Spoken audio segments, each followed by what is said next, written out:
I've been in mobile for quite a while, so like 20 years, and seen a lot happen, and a lot of talk about, okay, mobile's going to be the biggest platform, and any day now, and I think that now it's finally happening.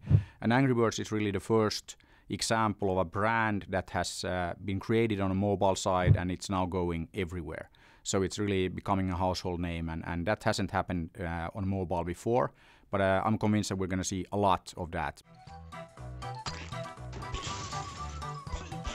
I think the game really appeals to a wide audience because it's very easy to pick up, and it's very difficult to put down. So it's one of these games, though I'll just play for a couple of minutes, and then you realize, though I spent 2 hours playing the game. And then also that it's built for touch devices. So it's really important that it's not one of these games that you take from a PC or console and you try to force into a mobile experience, but it's so easy to just pick up the game and start slingshotting these birds at the pigs. So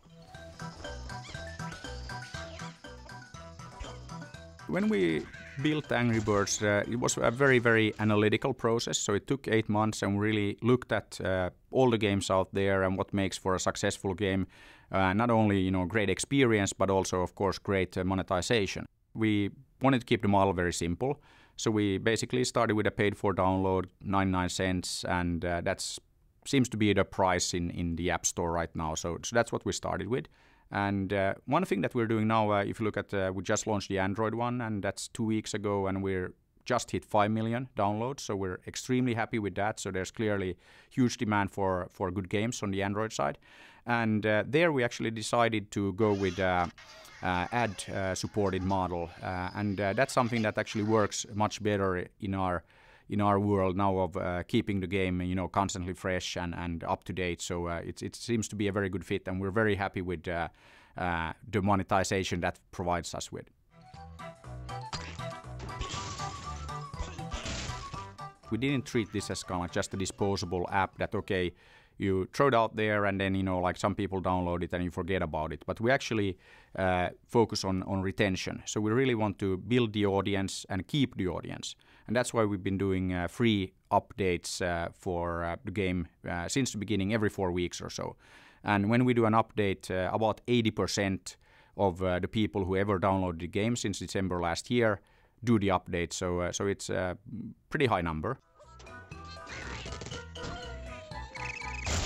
For us, we like to keep our metrics very, very, very simple, and we've only been focusing on the number of downloads and retention. But that's something that number of downloads, of course, it's one thing. But if you get like millions of downloads, but people then throw away the game and they don't kind of like keep playing it, then you're actually really losing out on kind of like the long-term opportunities. So one thing that we really been starting to look at now is the engagement. And if you look at take the iPhone version alone, there's 65 million minutes of playtime every single day. So there's a lot of time spent with our game, with the brand, and that compares very favorable with primetime TV, for example. So what that probably means is that a lot of the ad spending will start shifting towards this, and we're of course very excited about that.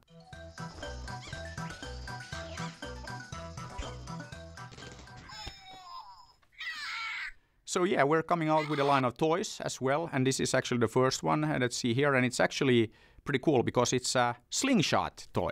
So you can actually, it makes the same noise as in the game, but you can actually shoot it like that.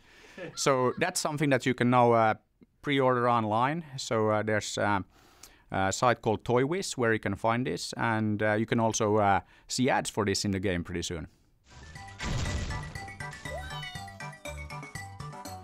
In the end, it's just a business as anything else. So you should look at building great products, building great games, and then really, really think hard about the marketing, the branding, because I think that's really key, especially now if you look at the app stores.